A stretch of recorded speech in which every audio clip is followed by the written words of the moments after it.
Hello everyone and welcome to the KneeDown podcast. My name is Matt Grant and today I'm joined with an esteemed guest. Today we are joined with Abby Jackson, of course, creator on TikTok, Instagram and pretty much everywhere else as well, I should imagine. Abby, say hello.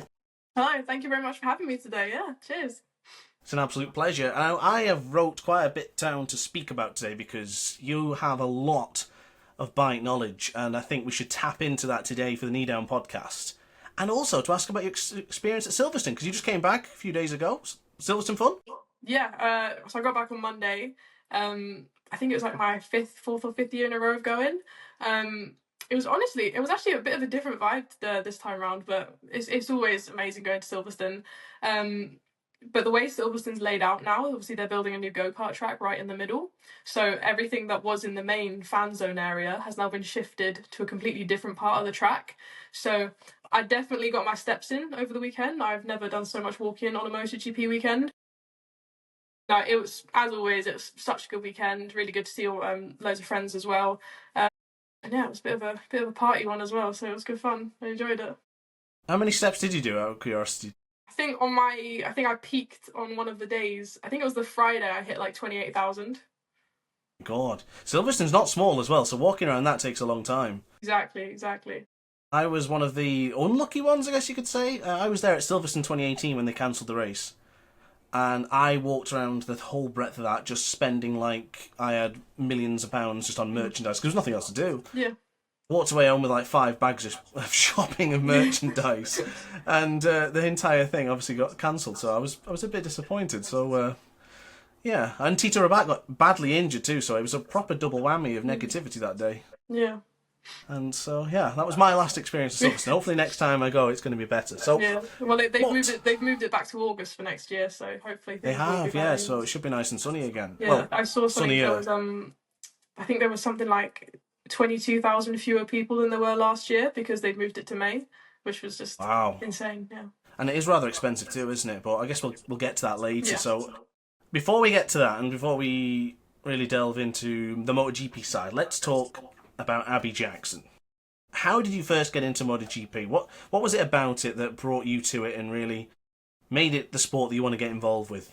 Well, I think the easiest way to say it is I've been around bikes since I was born. Like my dad had me in his helmet before I was in a pushchair. That's the way I always like to say it. My dad was a journalist for the Sun newspaper, which is a big outlet here in the UK. And my parents met through motorbikes as well. So I've literally been born and raised around bikes. So my dad was a motorsport journalist. He covered mainly the bike column, as well as regular sport as well. But he used to cover the World Supers, the British Supers, and occasionally the MotoGP when it obviously used to be at Donington back in the day. So essentially, it's just something that's always been there. It's always been around. Like if I have like memories as a kid, just sat on the floor playing with toys and having bikes in the background, whether it be the TT or, like I say, British Supers. There's just always been bikes around. And with my dad's job, he would manufacturers would give him a bike for the week. He'd test it, he'd write a review on it, and he'd give the bike back. So every week there was a new bike in the garage and on the driveway. So yeah, literally just been around bikes my entire life. But I think when it comes to MotoGP, it's like the best of the best. It's the best riders racing on the best bikes. Obviously, they're not bikes that you can go out and buy, so you know that it's the top of the top with these machines that they're making. I mean, every year the bikes are coming out looking more and more like spaceships. So we're straying a bit further away from a motorbike looking bike, more into sort of how far can we push this machine. A lot of people bash it, but I love it. I think the MotoGP bikes look insane. Like I've been up close to a few, and I think it just is seeing how far we can actually push this thing on 2 wheels to go. I think one of the things that like I find really silly about it, but I really enjoy, is that if you were to just leave that bike on its own, it would just fall over and fall apart.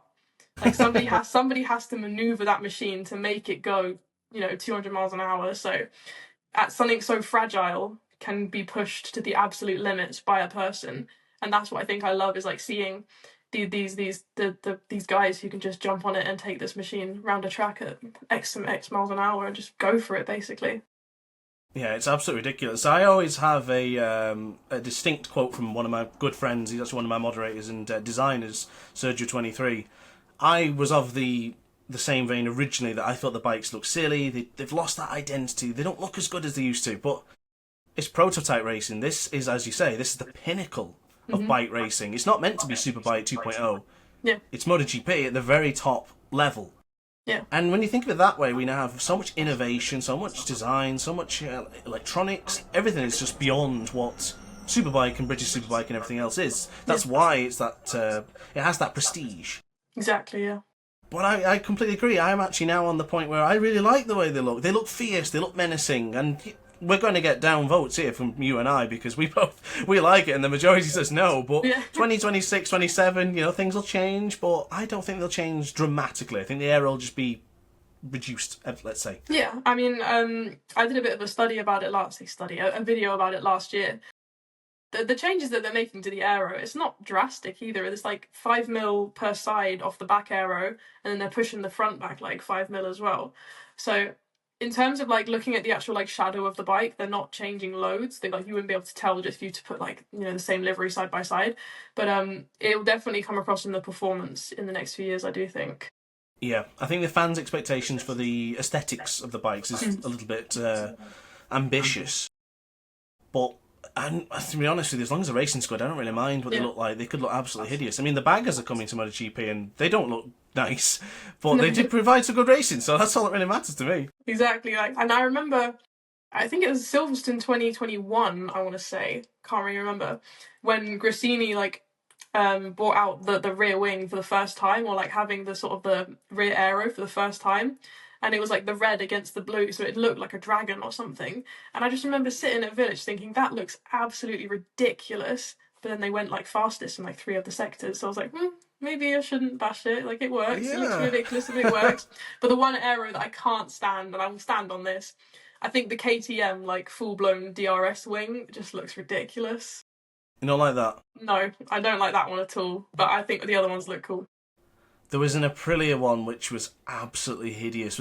I feel like it was an antenna thing, but I do believe it was done for the purpose of testing it, not necessarily to racing it. But that thing looked bloody horrific. And I did think at one point, oh my god, they're going to start putting this on the thing. We're going to have luggage racks at some point.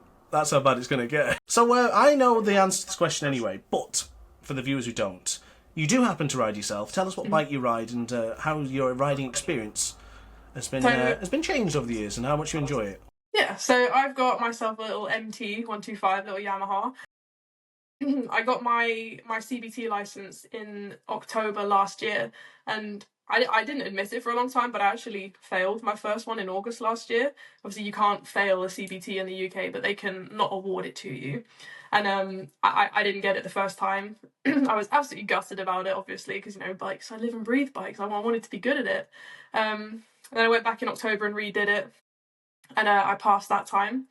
And then we came into winter and I got the bike, and the bike went in the garage for about 4 months and I didn't ride it at all.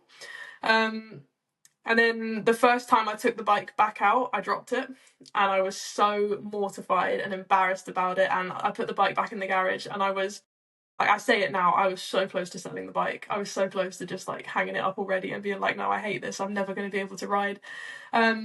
Was it the damage that you did to the bike that upset you the most, or the fact that you dropped it and it was like, I failed, like a personal thing? Yeah, right. Like the bike wasn't damaged at all. All I did was bend my brake lever around and there's a little scratch on the exhaust. I think it was more the fact that I dropped it and my mum had to ride it home. And I think it was that sort of, this is so embarrassing. I'm walking home while my mum's riding the bike. And I was so mortified about it.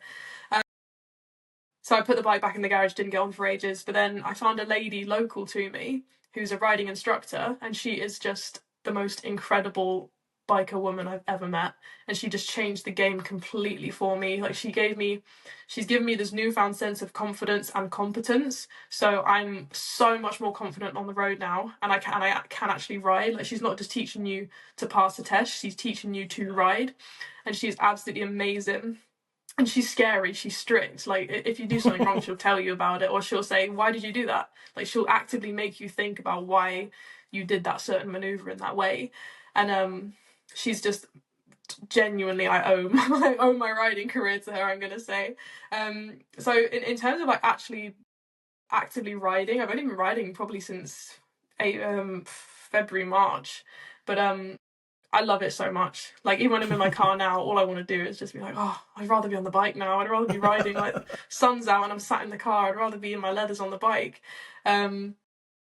But yeah, and obviously got my mum's old bike in the garage, which I've been doing up, and that's a CBR 600 RR 2005. It's nearly a classic now as well. Wow. My mum wants to get that. All that bike needs is just new tyres, and then she'll be ready to come out on the road with me as well, because my mum's been riding 30 odd years.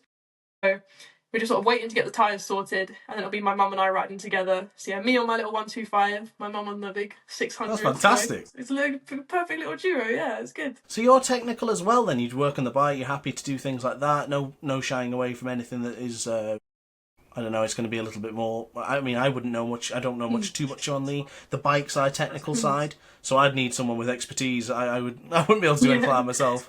I'd say I have like sort of the base level standard maintenance down, and I like to call it a certified YouTube mechanic. So a lot of the stuff I've done has been from YouTube or from friends and family around me.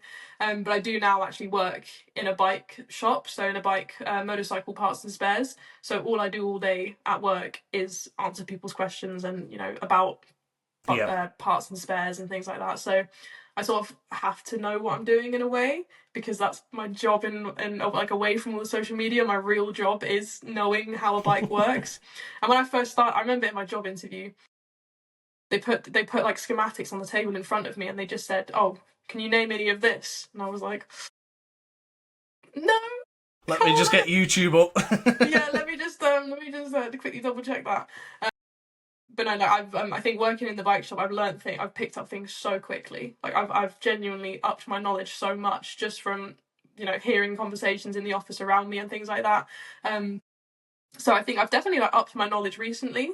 But yeah, just me and my little 125. Love it. It's good fun. Perfect start, and it can lead to so much more in the future, can't it? So we'll see you in BSB in a couple of years' time. Yeah, exactly. Yeah. So I want to quickly just loop back over now with that experience as a fan, as someone who rides and experiences the life. Did you ride to Silverstone? Did you go on the bikes with people, or did you go in like a little convoy together, or did you just go on your own wolf with family in the car? I went with my mum in the car. Okay. We camped there the whole weekend. We camp every year, so it's been my mum and I who go to all the MotoGP rounds. I say all the MotoGP rounds. All the MotoGP rounds I've done has been with my mum.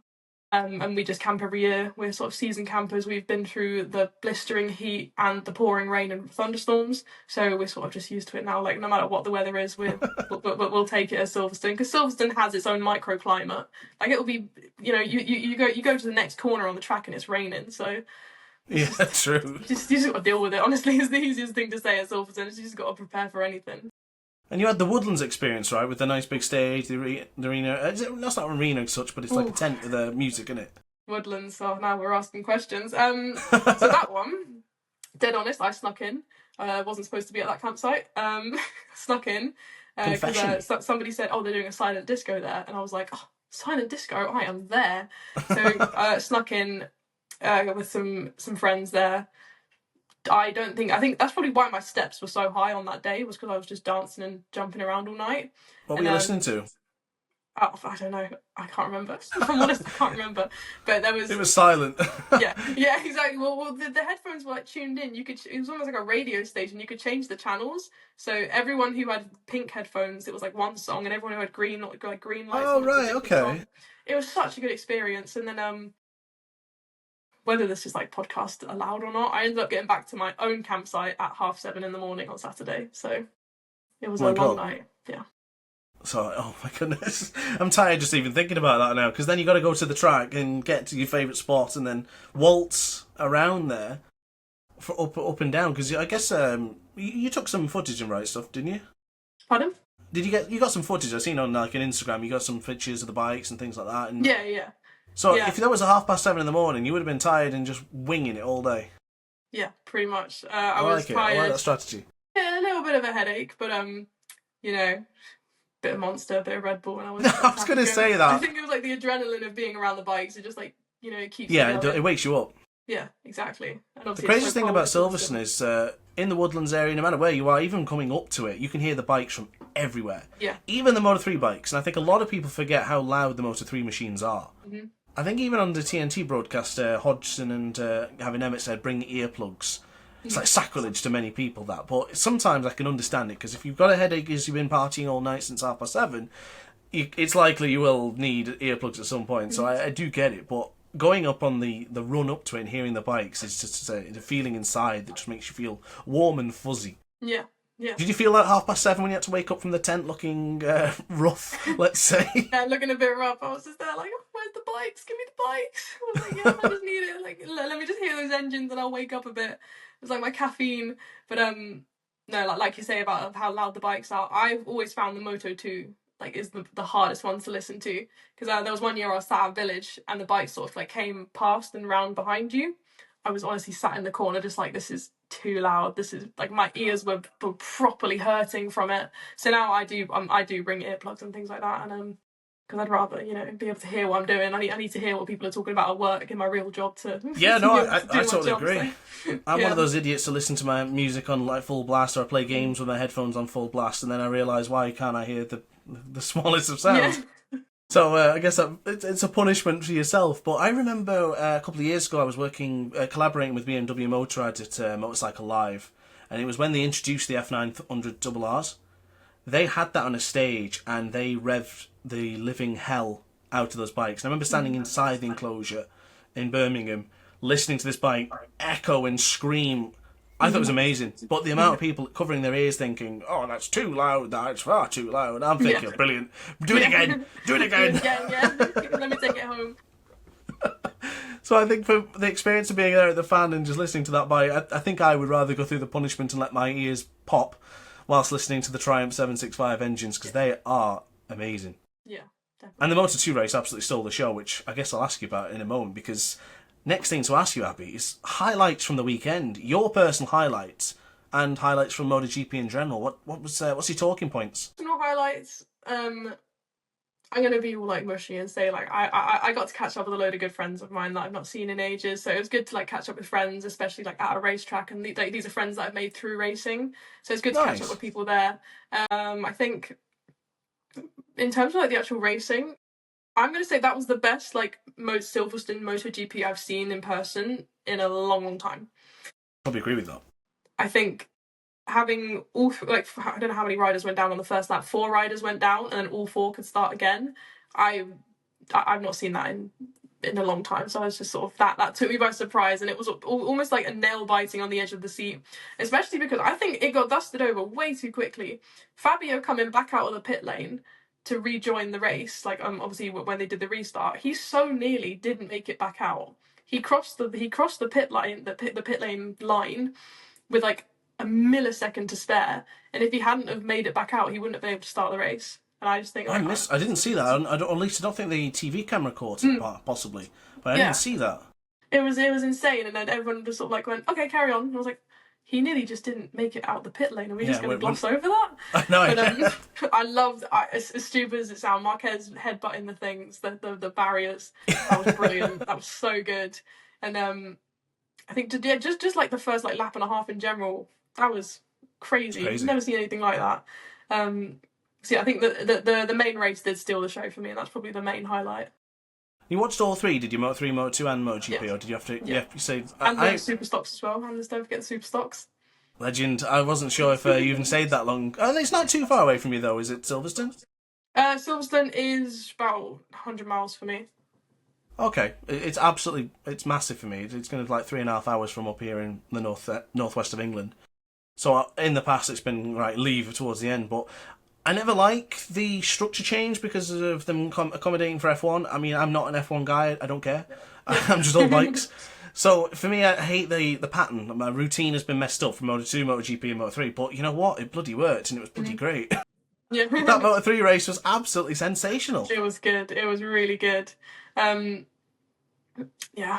be fair, when it comes to MotoGP like names, I can't pick out many names. I don't know everyone by name just yet. I'm more into like the main MotoGP and Moto 2, but even still, like with Moto 3, every single race, no matter where they are, what they're doing, you will always get a group of like 5 that they'll just like race in groups, and that's what I think is so good about it, because it's always so close. You can be at the top of the field, the middle of the field, the back of the field. You'll always be in a group somewhere. So there's no mile between any of the riders, and that's what I love. That's what I think is so good about it. It was absolutely awesome. I think from the high point to the racing, it absolutely stole the show. But the low point, I think, for everyone is obviously Fabio Quartararo's ride height device deciding not to bother continuing in the British GP. Yep. Did you get to see the angles from where you were of him struggling to get the bike to drop the... When he stopped on the pit lane, it was, when I say in front of me, it was bang in front of me. When he dropped to the floor? Yeah, when he dropped to the floor, it started crying.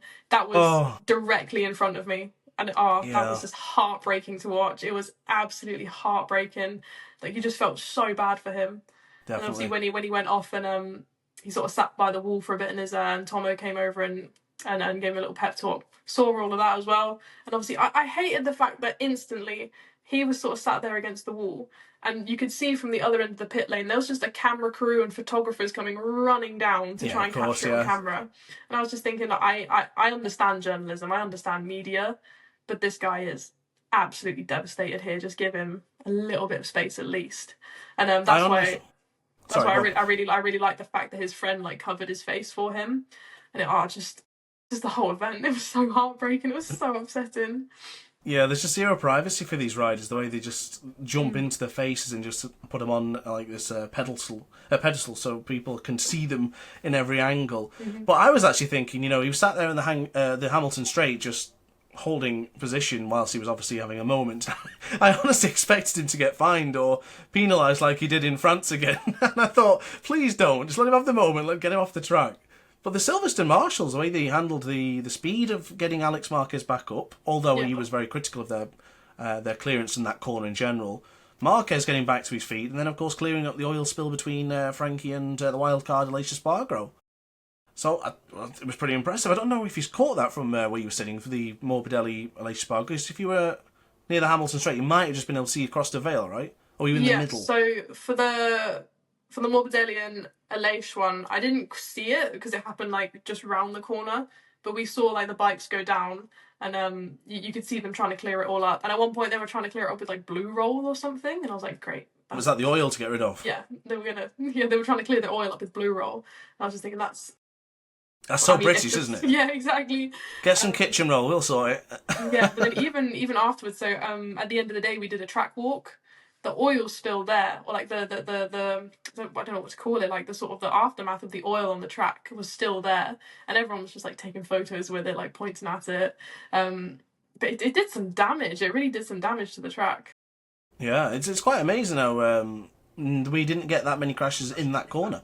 I mean, the majority of the crashes just occurred around the circuit, or Luffield for Pecco Bagnaia, for example. Yeah. The question I have for you, though, because obviously I was sat at home in my room here with my big telly watching MotoGP and giving it all this at the telly, and getting on 2 feet to celebrate Marco Bezzecchi, because I am a Marco Bezzecchi fan. I was very pleased. How does it compare to me watching on the telly, you watching on the telly, compared to watching it at the track? Would you think it's a better experience, or on par, or indifferent?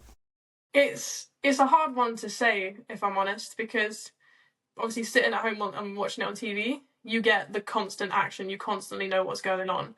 When you're watching it there, you have them come past you every minute and a half, and it's insane. You are just all of a sudden you've just got all this excitement going on around you, and then you're sort of sat back down for another minute and a half watching it on the little on the slightly smaller screen, because they always put them so far away. Oh yeah, they do. Yeah.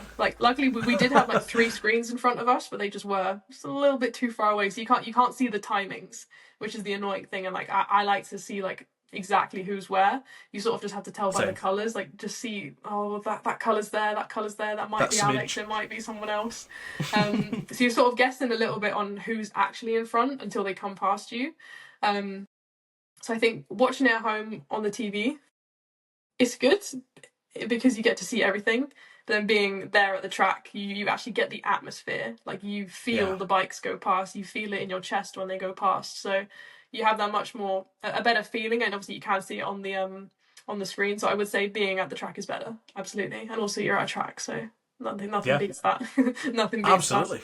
That. I totally agree. But I think my next question, which I'll segue into now, is that you've been around BSB quite a lot, and you've been to a lot of events and a lot of tracks. So I guess the question is, how does that MotoGP experience at Silverstone compare to something like BSB at Donington Park, for example? Oh, I love talking about the comparison between MotoGP and BSB. BSB is open, is so open. Like, you can get right up to the garages. You can meet the riders just walking, to and from the cafe. Like, the riders I will love hang out that. in the Yeah. cafe area. MotoGP is incredibly reserved, and a lot of that is because of Dorna. A lot of that is Dorna don't want anyone in there. Like, they don't want anyone to know anything. And obviously the teams are a lot more reserved of this. Like, well, no, nobody else is allowed to see what the bike looks like. Nobody else is allowed to see what's going on. Obviously, that's changing in 2026. Anyway, but just BSB, it's a community. It is absolutely a community. MotoGP, obviously, you're going to get rivalries. You're going to get like, Rossi fans and Marquez fans, I think is the best way to put it. People will be Why do diehard they not Marquez get fans. on? I'm not sure. No, Do they not get on, the Rossi Marquez I saw fans? something the other day. Apparently, they don't like each other. I don't know. No way. Yeah. So yeah, you get like your Rossi fans and Shocked. your Marquez fans. BSB, I would say everyone is a fan of everyone.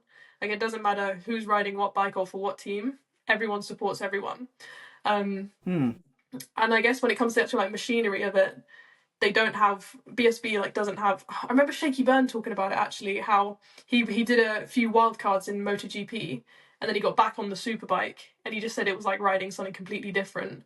Even though he's used to the power, he's used to the machinery, just going from one bike to the other, having all of the electrics and all of the rider aids there, and then jumping onto a superbike and having nothing and just basically riding a raw motorcycle. It was insane, and I think that's what's good. That's what I love about BSB is if you sort of watch actually watch the racing and you see the bikes close up, you see how much they're shaking all over the place and how you think they're going to lose it constantly. Whereas MotoGP, the bikes are quite stable. They don't like rattle around as much, I guess. But British superbikes it's a different breed of rider, and obviously the tracks are so narrow. Like, Top Rack did a lap of Cadwell, came back into the pit box and was like, "How are you doing this? These tracks are so narrow. Like, you can't move anywhere." And so I think obviously comparing Silverstone to Donington, you just experience so much more. You just get to experience so much more, and everyone is just so happy to talk about anything. Like, you can be standing in line waiting to get a drink, and somebody will start talking to you about how their brother's second cousin was also a rider back in the day, or how so and so's got this bike at home. Like, you just end up meeting the most random people at BSB, and that's what I love so much. Is how it's such a community, and I've never been to a race and felt like left out or felt like I wasn't supposed to be there or just felt unwelcome at all. Every single time you walk into a BSB track or a track in the UK, I just instantly feel at home, and I love it so much. I wish every weekend was a BSB weekend. It's actually crazy how many people, how small BSB actually is, because every time you go somewhere, there's always someone you know. Even when I do commentary at Mallory Park, there's people there for East Midlands Racing Association who are in a lower class of BSB, or they're fans of that, and they bump into you and you're like, "Oh, hey, how's things?" And you don't realise how close and tight knit it is until you've been in those experiences. Obviously, something you experience quite a lot now, but it is. I totally agree. The BSB to MotoGP difference is so welcoming, so embracing. Yeah. It's wonderful, and I think the only relations and rivalries I could probably compare that don't get on is the Tommy Bridewell Glen Irwin battle. That's probably it, but it's not to the level of Valentino Rossi and Marquez. It's not every single comment section taken over by a Marquez comment or a Valentino Rossi one. So that's the only comparison I can really give in terms of rivalries and when they don't get on. Yeah, I think just another sort of mini comparison was actually at Silverstone. So I've got a few friends who race in Superstocks, and I went to go say hi to them in the pit lane, and I was in scrutineering with them, and I was sort of like hiding behind the barrier a little bit, and my friend just went, you're allowed in, like, you can come from around the barrier, and I was like, am I not going to get in trouble? And he just turned around and he went, no, this is still BSB. Like, MotoGP you can't get anywhere, but this is still BSB. And he actually he basically threw the bike at me, if I'm honest. We built the bike back to the garage, and he went, "Oh, can you hold this for a second?" Didn't give me any warning, and just like pushed the bike over to me. So I'm there holding this, this super stock bike, thinking if I drop this, that's the race weekend done. And I'm just like really tensed up, trying not to drop this bike because he's not giving me any warning, and he's just chucked this 1,000cc Fireblade at me. And I was just like, okay, just stay still, don't move, don't drop the bike. And that's just like, you get nowhere near that in a MotoGP. Like MotoGP, you never even dream of touching the bike, let alone wheeling it back to the garage and holding it. So it's a different world. It's just a completely different world. Even World Superbike is closer to BSB than it is to MotoGP. I've had the privilege of going into the BMW Motorrad garage, recording a video of Mikey Vandermark and things like that, and it blew my mind how approachable these riders are. In my eyes, I've said it from the beginning, I don't matter what competition you're in, you're an alien, because I couldn't do what you could do. I can't race that level of and turn up every single week with sheer determination to do what they do, and with a potential accident that could end their life. They're unbelievable. These are absolute aliens, and yet the people they'll just walk up to and talk to you, or if you say something nice to them, they'll respond is unbelievable. MotoGP, as you say, it's a completely different world to that. They are aliens amongst the other aliens that you cannot speak to. And then when that rare chance comes, I think I once had it's a funny story actually. I got a flag from MotoGP Authentics, and when the email came through, I thought it was a scam. And I know that Jorge Lorenzo endorsed it, so I just chanced my arm and I messaged him on Instagram and I says, Jorge, is this MotoGP Authentics a scam? I've seen you follow it. And he responded. Yeah. And he said, yeah, no, it's fine. Yeah, it's yours. You take it. And I was like, okay. Yeah. And that was my only sort of response from a MotoGP rider. But BSB, you post a picture, you talk to them, they'll message you back. They'll respond to your comments and you think, this is awesome. Yeah, and it makes you feel good inside to know that I've connected on that side, because these guys are awesome, Yeah, they responded to my comments. With Glenn Irwin, I've done work with him before. He supports a lot of the stuff that I do. Planning to do some work again this year with him. And he's just like such a nice guy. I worked with him at Motorcycle Live 2023, and you wouldn't think that he's this BSB rider who can chuck a bike around a track out in so his spare time. I've seen this video actually. The one where he calls me a student. I think, yeah. Did you make a mistake or he made a mistake? I can't remember. Then you both laughed. But I do recall seeing it. It was my first sort of major interview, I'm going to say. It was the first time I'd done like an interview with a big name. And I was basically just bricking it. And I just kept messing things up. And that's when he just turned around and was like, is she a student? First time? And I was like, oh my God, that's absolutely violated by That's not helpful, is it? No. That's brilliant. So obviously you do the BSB content, you've worked with Glenn Irwin. What inspired you to start making the content in general? Because, I mean, as a fan, it's not a natural progression for everyone to just suddenly want to start covering it. What was it that inspired you? Female motorsport creators who do like similar stuff to myself. And that sounds really big-headed, but I'm just going to say it anyway. Like, I think there are some absolutely incredible female motorcycle creators, and like I'm lucky enough to call some of them my friends. But in terms of actually like going up to people and doing interviews and doing like educational stuff and race recaps and actually working with teams and riders, I saw a gap in the market and I just went for it. And I've got my dad's backing. My dad's a journalist, so anytime I need questions written, I'm like, Dad, can you just, what do I say? Because I did an interview with John Reynolds and my dad wrote all the questions because I didn't know what to say to him. So my dad wrote all the questions on that side of it. So learning from my dad, learning what to say and what not to say. And then I just saw a gap and I went for it basically, and it's worked out pretty well. It's especially this year. So the start of this year I took a break. All through January I didn't post anything, and I sort of basically did a social media detox because I needed it after the end of last year.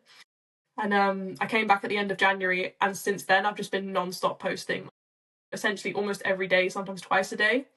And it's the best thing I've ever done. Like, the start of the year I had 3,000 followers on Instagram, and now we're in end of May, I'm about to hit 10k, and that's just from being so consistent and just interacting with everything and just really upping my content game in general, and like the quality as well as the quantity. And I hit 40,000 followers on TikTok this year as well.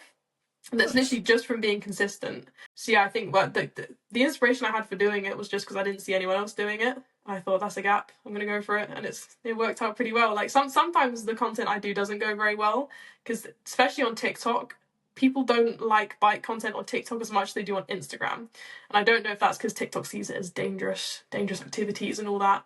But I find bike content does so much better on Instagram than it does on TikTok at the moment. I also agree with that. I, as a personal content creator for my Dr. Ace channel, I don't get anything on TikTok. I just don't feel like it pushes any of my videos, or it just doesn't suit the clientele for TikTok. I mean, I'm gonna be a little bit naive here, and I would say that the audience for TikTok is a lot of a younger generation, where I think Instagram is more of a mature. That's questionable with some of the comments I see on MotoGP's website, but I think it caters more to more people on Instagram, because I can do the same video on TikTok, same video on YouTube, same video on Instagram, and we're talking 200,000, 300,000 for a short, 400 views on TikTok. Yeah. Exactly. Absolutely useless. So I don't really understand the TikTok, but you've done a very good job of doing that on TikTok and then pushing it towards Instagram, which I think is a really smart move, because the growth you can then get on Instagram, which is clearly working, because you're on to 10k now. It's very close. I know when I messaged you earlier, it was very close to 10k, wasn't it? I think I hit 9.1 this morning. So it's getting closer, isn't it? It's there. And like 10k's been my goal for so long, and I'm just like, I want to hit it before summer. Before summer's my goal, so I just need to keep going. I think you will. Plug it in the chat. What's your name on Instagram? Let's get some followers in. Instagram is abby.jacko, abi.jacko, and then TikTok is motorsport_abby, again, abi. So yeah, go check out my channels. Go give me there you are, guys. Thumbs up. If you enjoy listening to Abby's voice and see it, smash it all, head over there and see more content. But I do have to ask, as a content creator to another content creator, January's break, was that a case of just burnout, or did you feel you're getting closer towards burnout? Because this is a real thing, and it's pretty serious when it happens, so I'd love to know your feedback. It was sort of a personal burnout as well. I went through some I went through some heavy stuff at the end of 2024, and I got on I sort of noticed that my channels were sort of dipping a little bit as we're in the off season. There's no racing, there's nothing to post about. I wasn't enjoying being on the bike. Just some personal stuff go on as well, and I just sort of thought, I need a break. I just need to just not worry about my phone or anything like that, or how well this video is doing, or how many followers I've got today. And I just literally, I stayed active on TikTok and Instagram. Like, I interacted with other people, but in terms of my own posting, I didn't even post a story for like a good, I think at one point it was like 6 weeks. And it was the best thing I could have done. I just took a lot of time to myself. I did a road trip with my dad up to go see family in Newcastle. And then obviously we did the Race Media Awards, and I said to myself, that's going to be my comeback. From that point on, I'm going to come back and I'm just going to smash it out. Like, no matter what happens, no matter if a video does bad, no matter if it does well, just keep going. And that's just what I've done, and it's just worked out so well. And I think looking back to the position I was on a personal side and on a social media side, and in my normal career, because I was in a different job back in December, seeing that sort of side that I was in December and to where I am now is like, it's two different people, if I'm being 100% honest. I'm enjoying where I am so much, like obviously going to races nearly every weekend, or as many as I can, working in a bike shop now as well. So it's sort of seeing my own personal growth as well as growth on my channels. Like, it's just two different people, like I say, between where I was at the end of last year and now. So it's been a crazy 6 months, but I'm so grateful for everything always. And you think if you hadn't had that break, the chances are, if you didn't detox the mind from the social media and the pressures, because there's a lot of self-pressure, and we're the worst for it.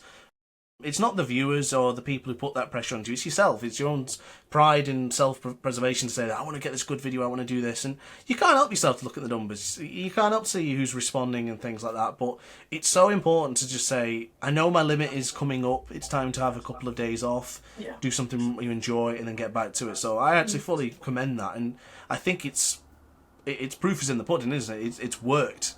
Almost 10k. Yeah, it's clearly working. So I'll let you guys know I'm having a break now, so I'll see you later. And like, one of the things I've always said, even before I started like my really successful year, I've always said since I started content creation is I'm not going to get hooked on numbers. Obviously, I want that 10k, so I'm getting a little bit hooked on it now. But in terms of like, it's only because it's there. Yeah, it's only because I can see it. It's only because it's around the corner. But in terms of like numbers and views and likes, I've never ever gotten hooked on it, because I know that's when I'll start to like, get stressed and get frustrated about posting. And I've always sort of said, so say my video gets 100 likes, imagine 100 people in the room with you right now Or imagine Yeah. 100 people, you know, looking at your bike and thinking that bike looks sick. That's 100 people. That's insane. Like if you were to put that into like a physical number, it doesn't add up to the same on a screen. And I think I've always sort of said as well, as long as I'm enjoying what I'm posting, that's the main thing. Like as long as I'm happy and I like the content that I'm putting out, then that's what I'll really post for. Like if I don't like a video, I'm not going to post it. Or if I, you know, even if I spend like 2 hours editing it and then I'm actually like, oh, don't like that anymore, I'm not going to post it, because then I'm not enjoying it. So I don't think my audience is going to enjoy it either. But yeah, exactly. obviously, like, And you're only as good as your last video in some. yeah. So if you do an absolute terrible video because your heart wasn't in it, you will regret that forever. Exactly, yeah. And you'll never want to do it again. You'll just like, don't upload that ever. Yeah. No, yeah. So what kind of fan reactions have you had that have either been positive or negative that has motivated you in a certain way? I had one really, really big motivator at the British Superbike finals in October last year. I was walking back to the car. These two young kiddies in front of me, and they were like looking over their shoulder, and they were like, they're sort of like, and they started chatting to each other, and I was like, is there someone behind me? Is Tommy Bridewell there or something? And he just turned around and he was like, are you Abby Jacko? And I was like, yeah. And he was like, I told you it was her. I told you she was behind us. Oh my God, can we get a photo? And I couldn't believe it. It was the first time I've ever been asked for a photo or like ever been recognised. And it was just these two little kids at BSB at Brands Hatch. And I think for me to get recognised at a BSB round, that was such, that was it. That was like my, I've made it now. I'm happy. So I think there's been a few times where I've been recognised when riders started to recognise me as well. That was a really big motivator. And then you get the odd comment, you get the odd like ridiculous comment, like in a negative way. And a lot of the time it makes me laugh. Like I'm not one to like conform to the hate comments and like fight back. No, shouldn't. No, and like I think a lot of the time other people will reply for me. Like somebody else will see a hate comment and they'll think, oh, why are they saying that? And then they'll start an argument. But at the end of the day, not nice. The arguments in the comments are boosting the video because it's more clicks back to the video. True, so, yeah, true. That's why I'm like, sorry, God. I had a notification that was bothering me on my screen there. Yeah, no worries. So yeah, if people are arguing in the comments, I'm not going to get involved, but I'm going to let it happen because it boosts the video, which is a sort of a toxic way to do it. But no, they started it. They started it. That's fine. Exactly. And I've had a couple like misogynistic comments, or like there was one in particular which I did put onto my main story because I was like, that's just ridiculous. And it was something like, oh, men don't want women who ride bikes, and I was like, sorry. Oh yeah, I think we spoke about this. Like, yeah. And I think I was just sort of saying something, oh, it's fine. I was so looking forward to our first date anyway, or something like that. And it was ridiculous. You gutted, aren't you? Yeah. Proper kicking yourself. Exactly. I'm never going to survive. Oh, bless you. You get some ridiculous ones like that, but they are just funny. Like in the long run, they're funny. I don't think I've ever had anything like particularly bad comments or messages. I do get some like strange messages sometimes, but I've never had anything that like stands out as that was a bad comment. I just get a lot of good ones and a lot of funny ones, and if anything does come from it, a lot of other people will just fight the battle for me, and I can just watch it happen. That's nice. Distance, yeah. I like that side of it, that people back you up, because that's when you know you've got a good community around you. Exactly, especially willing to do so, because being on YouTube, you get them as well. You know, there's people who cannot wait to tear you down to their level, whether that's for their engagement or not. I don't know. It's up to them. But I think for a female, it's difficult. You know, for women on there is a misogynistic view, as you say, where people just think, oh, it's a woman. Why would I want this? Don't know why they think that. It's up to them. But do you think that has an impact on the female side of content creation for bikes? Do you think it empowers them, or do you think it takes it away from them when they make these stupid comments?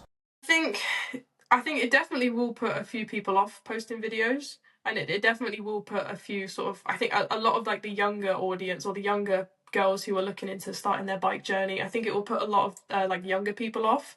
But I think I've been doing content creation for like 4 or 5 years now. I've developed a pretty thick skin. You have to, yeah. Yeah, I think some people it will empower them because you know, they're fighting. They're I don't know. I can't remember what the word is for it. They're fighting the social norm essentially. Like that's not what is normal, and people don't like the fact that it's not normal. And so it is empowering, and it is it's good to see that there is other women out there who have the same passions as you and who have the same hobby as you. And at the end of the day, I think women riding motorcycles is fucking badass. Sorry, is badass. Like it's so good. It's so cool to see. Like motorcycle gear just looks awesome. The helmets look cool. Like being able to control a machine that does X amount of power, it's just I love it. I think it looks so good.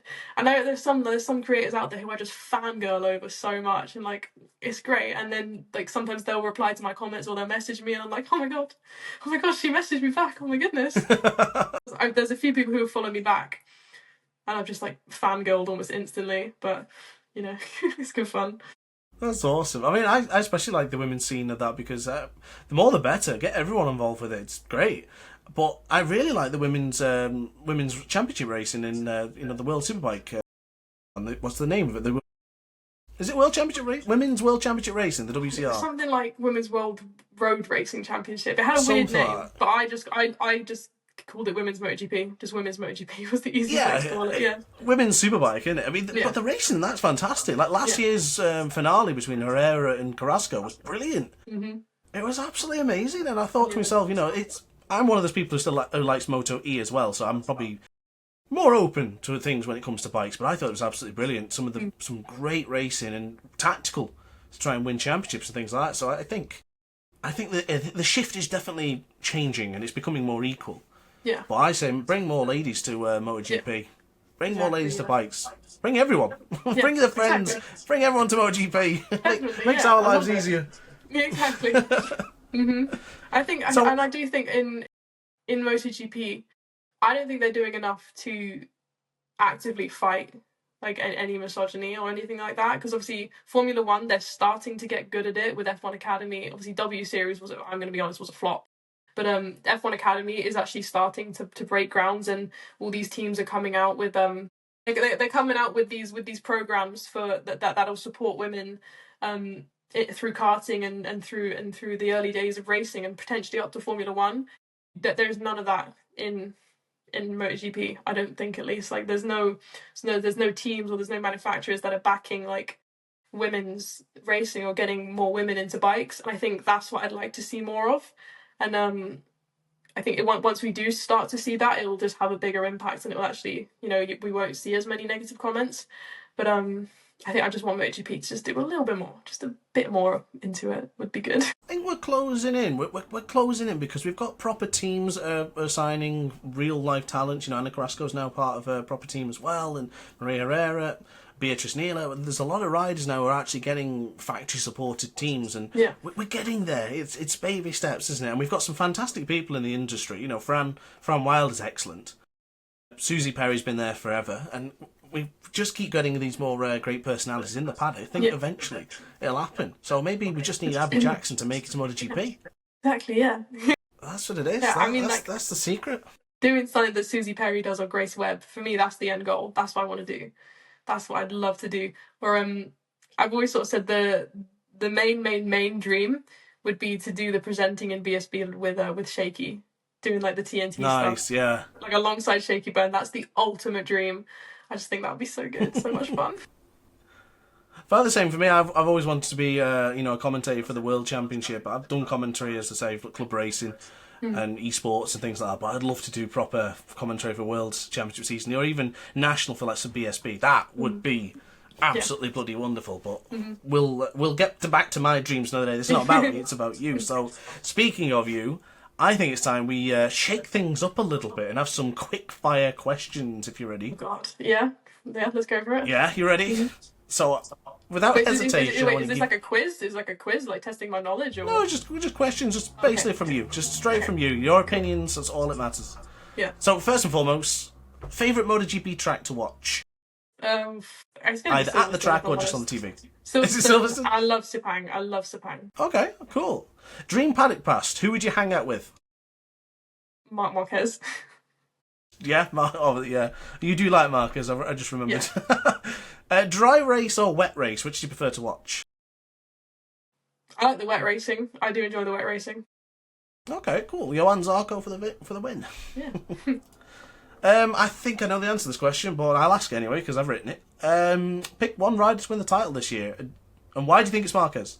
It's gonna be Marquez. I mean, if you look at the stats, it's been like 1-1-1 DNF, 1-1-1-3 or something like that. So it's just insane. He's going. Yeah, but what about Alex Marquez? Wait, I've got his T-shirt on. Alex Marquez. Yeah, it's going to be Alex in P2. It's going to be the Marquez brothers P1 and 2. I think that would be unbelievable. It's going to go down as like, you know, the history that the brothers made. It's insane like what they're doing this year. And like you can tell Marquez is enjoying racing again. I think the last few years he had at Honda, he hated racing. He did not enjoy it. But now he's with Ducati, he's actually enjoying being on the bike. And I think that's what's going to drive him to win, and that's why he's winning. So yeah. It's going to be Mark. So there's nothing in that chest of yours that says, or in that heart that says, there might be a little upset somewhere. Someone comes up to the fray. No, dead adamant Marquez. Yeah. Probably right, but still, I thought I'd try. Exactly. One rider you'd love to see make a comeback to MotoGP. And now, I wanted to put this in a question as in, like, either a rider who can actually come back, or just a rider from the past who's now in his prime again. It's entirely up to you how you want to answer that. I would. So many. There are so many. Oh my goodness. Give a few if you want. I think it'd be cool to see Pedrosa back. That would be good. Full time, yeah? Yeah, Danny. I think he still could do a good season as well. Yeah. I think Casey Stoner. I do like Casey Stoner. Yeah, if he was that's a back. Good one. But if we were to bring like a prime back, it would be Mick Doohan. Nice, okay. Yeah. Mick Doohan in the modern era, wow. Yeah. I like the sound of that. That sounds really good. So, first MotoGP memory you can remember? I think this one. I get them mixed up because it was either MotoGP or World Supers, and I think it was MotoGP. I was at the track with my dad, and my dad was doing some interviews, and for the life of me, I can't remember which rider it was, and that's what I hate the most is I can't remember who it was. But my dad was about to do the interview, and some kids came up and were like, "Oh, can we have your knee sliders? We want your knee sliders." And this rider was just like, "You can have them if you can get them off." So my dad was doing this interview while he had two kids around his knees trying to pull his knee sliders off. Did they get them off? I can't remember. Maybe they might have done, but you know, I was very young, but I do remember that just having like watching my dad interview this rider while he's got two kids hanging off his knees. So that was a good one. That'd be Cliffhanger Jackson. Mm-hmm. I was looking forward to finding out if he got them. Now I'll never know. I won't know the rider, and I won't know who's that. Which team would you ride for if you were given a wild card? If you had asked me a few years ago, I would have said Repsol Honda. But now I'm going to go with Ducati because I think across the board, BSB World Supers and MotoGP Ducati are just winning. The Kings. Yeah, exactly. But would you do something smaller since you already race the 125? Well, you ride the 125. Sorry. This is going to be me a little bit of a tangent. Really big headed here. Like I've ridden a 500 and I loved it, and I think in the years to come, I do think I have the potential to be a very good rider, and I do eventually at some point. I'm not saying in the next few years. I will definitely get a track bike and I'll do track days. Awesome. So I think I'd like to experience like a junior super stock or like super sport race, and just I think that would be really interesting to be a part of again because the racing is so close and everything's so close together. Yeah. And the bikes are so raw. I think a super sport race would be a good one to get involved with as well as MotoGP. I guess that one's a believable one, you know. I mean, not saying it's not believable you might make it to MotoGP, but it's a lot more difficult. So I do get that, but maybe then. Maybe in the future we can see that. Maybe I'll be commentating that race, who knows. Could be a perfect world. Most underrated rider on the grid in MotoGP? I think after this weekend, Bezzecchi, can't say his name. After this race, Bez. Absolutely. Yeah? Wow. Yeah. You avoided saying Bezzecchi there. Yeah. Bez. Marco will do. Yeah, Bez. I like Bez. I'm a big fan, but I might be biased, so I'll not answer that question. But one unpopular MotoGP opinion. Ooh. What do you reckon will set people off with the pitchforks? I don't know, because I'm like to be relatively level-headed. I think Biaggi was overhated. I think people flocked to Rossi a little bit too much when it came to Max. When it came to Rossi versus Biaggi, and I was a little bit of a. It's a case of people made that decision because of Rossi. Pardon? because people made that decision over more so to join Rossi's forces rather than to actually dislike Biaggi because of the rivalry. Yeah. So similar to Sete Gibernau as well, and Lorenzo, and pretty much everyone else Rossi's had a rivalry with. Now I think about it. I think, obviously, I was very, very, very young when it was Rossi Biaggi, but I think, like, looking back on it and watching all the races back, people flocked to Rossi because he's Rossi, and they just hated Biaggi because he wasn't Rossi. You know, probably true. There's probably some truth to that. That's what I think. I actually like Biaggi, so. Okay, fair enough. That is an unpopular opinion. So I'm going to change one of my answers from earlier. If we could get anyone back on the grid, it'd be Biaggi as well. Oh, everything's changing. Oh my god. Now here's a question which will probably be my unpopular opinion, but this is why I've written it. So I'm not overly a big fan of the sprint races. So sprint races, love them or lose them. What do you reckon? I thought I was going to hate them, but I actually really like them. Yeah. I think having obviously being in person, like being at Silverstone and being at the tracks in person, it does add that added bit of excitement across the 2 days, because it can get a little bit boring having no action, or a little bit of action on Friday, a little bit of action on Saturday, and then everything happen on the Sunday. So I think having that actual excitement of the race on the Sunday is really good. In Formula One, I know this isn't not to do with Formula One. I hate sprint racing in Formula One. I hate the sprint race in Formula One. I think it's ridiculous. I think they need to get rid of it. But in MotoGP, I think it works. Like I thought I was going to really dislike it, but I enjoy it. I really like the sprint racing. That's fair. I will give a little bit of backstory why I don't particularly like the sprint races. As a fan and someone who worked a job that I didn't like for many, many years, MotoGP's build-up was bliss to me. The Friday, the press conferences, the racing, the practices, the qualifying, and that huge build-up on Sunday morning. I'm off work, I'm chilling, I'm going to sit here and I'm not going to move an inch because I'm going to watch MotoGP all day. Yeah. That, for me, was the pinnacle of Sundays. It was incredible. I think it's diluted the racing ever so slightly with having a sprint race, because you kind of see version 1.1 of the weekend and then you see version 2 on Sunday. Yeah. And I think sometimes it does take away the glitz and the glamour of the Sunday racing. That's why I think it does. Yeah. But I do agree, we've had some cracking sprint races, so it's difficult to say just completely get rid of them. So, but I wouldn't want to do them every now and again, because then I think they become pointless.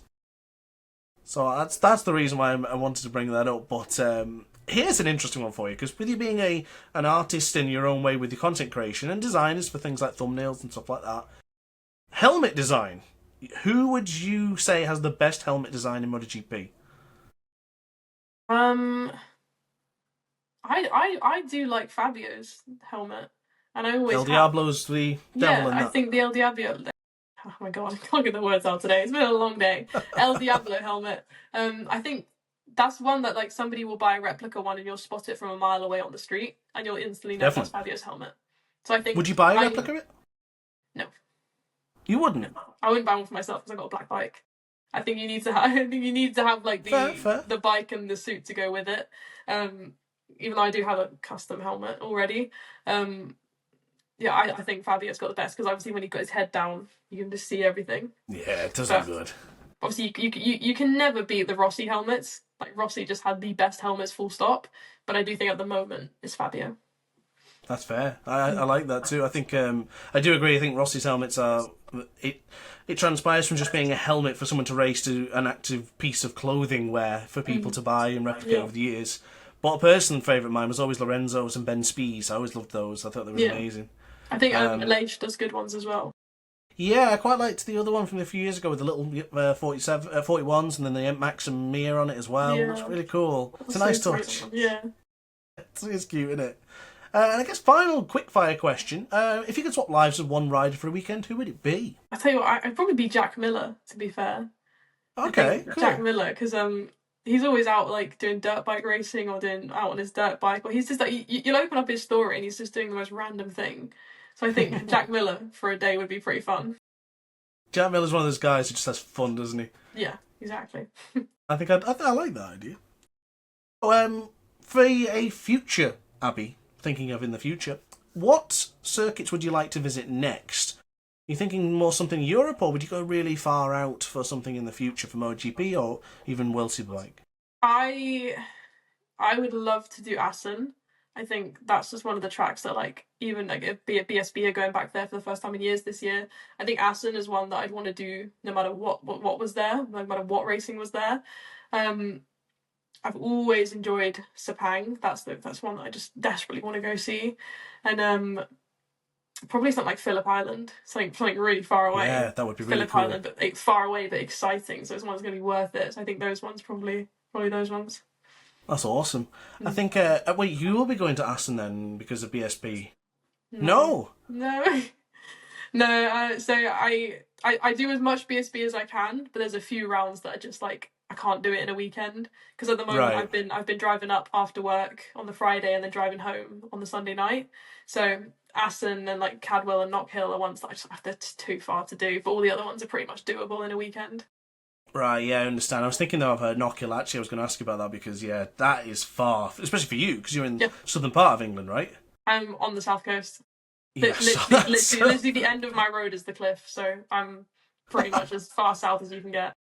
Yeah, so Knockhill is not advisable for you, but at least you're close to Brands Hatch in a way. Yeah, Brands Hatch, and which is the best track in the UK. So. Oh, that's subjective, but I mean that's a talking point. It's not. It's the best track. Full stop. I've been to Brands Hatch and I almost agree with you. I think it's absolutely incredible. Mm-hmm. Really amazing track. I mean, you had the pleasure to be there for the final last 3 season, years, right? Yeah. Last 3 years. So I guess that's why you say so. Yeah. What's next for your content then, Abby? What's next for you? Have you got anything particularly planned, or just more so we're covering stuff as we go? So for this season, I have been doing stuff with Superstock team Noble Racing along with Braden Elliott. We did some stuff at Alton Park, which has gone down really well. The content started to come out from that. So we're going to carry on working with him this season.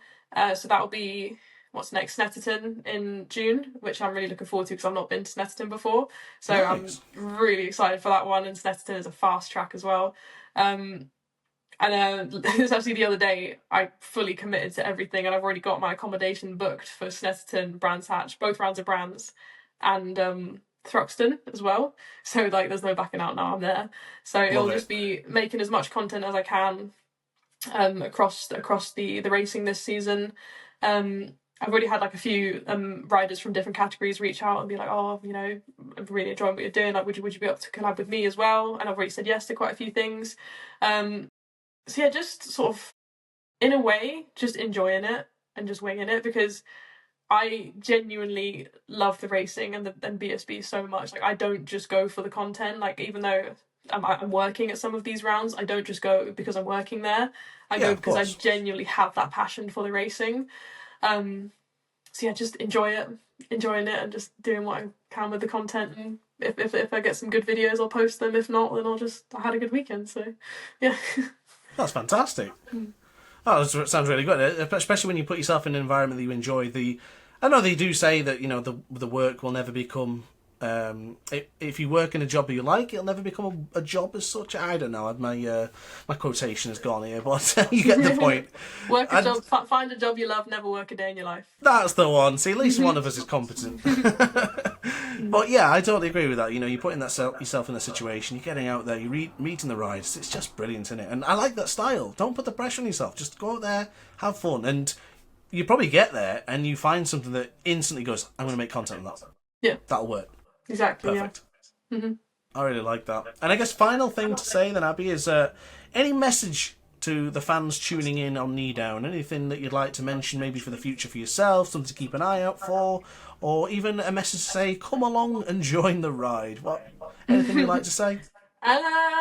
Go and check out more BSB, if I'm being dead honest. Yeah. MotoGP is great fun, love it, but BSB, especially if you're in the UK and you're near a track, BSB tickets are cheap. Like you're not going to find racing anything like it. So if you love bikes and you're in the UK and you're near a track, just see if they've got a round of BSB on because it is racing unlike no other. You'll get up close to the bikes. There's racing all day, like from dusk till dawn, from dawn till dusk. Sorry, the other way around. There is non-stop racing, so you'll never get bored. There's always something to do, and everyone is so friendly. But if you can't make it to a track, but you still want to be in the know-how of BSB, go check out my channels because I'll be at as many rounds as I can this year. So abby.jacko or Motorsport Abby, it's where it's all happening this year. But yeah, so just keep your eye out on what I'm doing basically, because I've got some cool stuff lined up. It's the easiest thing to say, really. Clever little segue, I like that. Let me write that down. That was marvellous. I tell you what, you could do these outros a bit more often. Well, Abby, I tell you what, it's been a pleasure. It's been good. Thank you for having me. Well, honestly, definitely have you on again. Hopefully, if you're interested in coming back, of course. Yeah, no, definitely, absolutely. I mean, I will sit and talk about bikes for hours. I do it all day at work anyway, but coming home and talking about the racing more, love it. Sign me up. Yep. So that's it. We found a perfect guest from now on. Yeah. Well, Abby, thank you very much. It's been absolutely awesome chatting to you. I hope you enjoyed the questions and hope you had some fun here today. Yeah. Definitely try and get you back on in the future. I think the final message you gave was fantastic and the clever segue. So I guess that's it then. So guys, thanks for watching the KneeDown podcast. If you're listening, thank you for listening on wherever you may be. And I guess I'll see you next time. So ciao for now.